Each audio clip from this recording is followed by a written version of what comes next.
Could you tell me a bit about why fasting features so prevalently in the Orthodox tradition and what is the goal of it?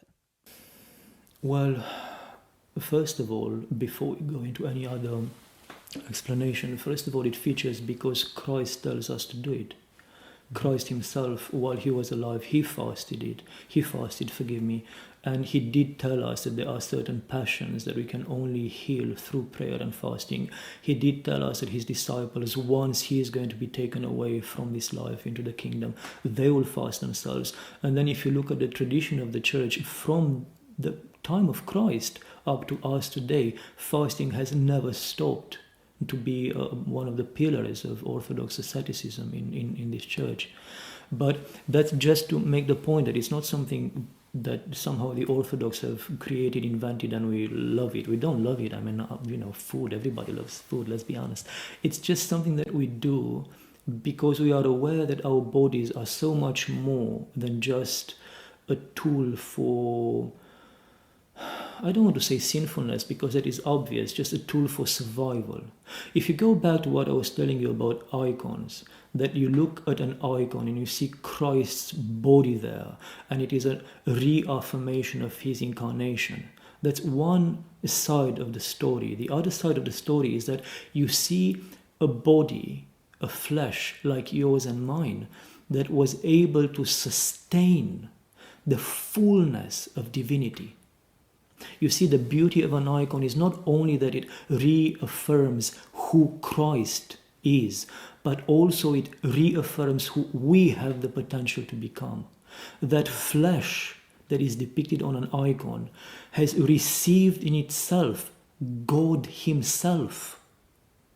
And that flesh that you see depicted is my flesh.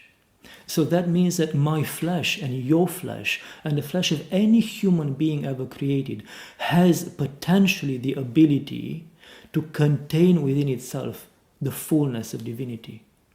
Now, when you talk about that, when you only even contemplate that we can become a sort of a chalice, if you want, of a womb for God himself, for the divinity to be present in the world, that in itself is paralyzing. I mean, I'm beginning to stutter naturally because I'm trying to make sense of something that is beyond our ability to understand.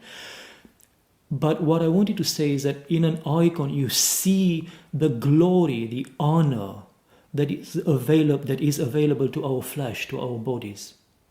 Fasting and night prayer, night vigil, and everything that is connected to the ascetical tradition of the church, from prostrations and bows and everything else, is completely and entirely linked with this attempt of ours to cleanse our bodies, to make them transparent to the point where through our bodies we can perceive that divine image, and that our bodies can be cleansed to the point that they themselves can also contain the presence of God. Which is what we believe in the Orthodox Church, that while we are still alive, we can contain within ourselves the fullness of God. That's why we eat God's body and we drink his blood in the sacraments on a Sunday. So basically for me, the entire question about fasting and asceticism and all of that has to do with whether or not one believes in the fullness of the potential of one's body.